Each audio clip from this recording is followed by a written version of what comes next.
Dalawang close-in mo. Kahapon ko pa sila hindi nakikita. Just forget about it, Ma. Stupid idiots, all right? They're both incompetent. I'll let them go.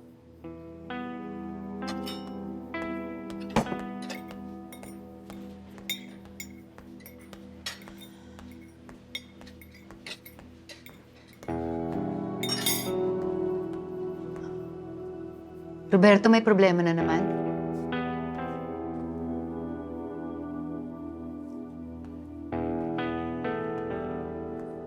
Namatay ang mga tao ko sa enkwentro. Naubusin lang lahat. Jesus, pumalpak na naman mga tirador mo, kuya. What the hell happened? Sino gumawa? Alamin ko kung sino. Kuya, hindi pwede ma-associate mga pangalan natin sa mga yan. We can't be associated with those hooligans, especially not now. Sa laki ng gulo. Sa daming problema na sabay-sabay, sa daming gulong nangyayari, kailangan natin mag-isip ng isang paraan para matanggal ang atensyon ng mga tao sa atin. Isang paraan na pwede natin silang paligayahin. Event, fiesta, anumang gathering na para mapaligayan natin sila at mawalang atensyon sa atin. Yun ang kailangan natin pag-isipan.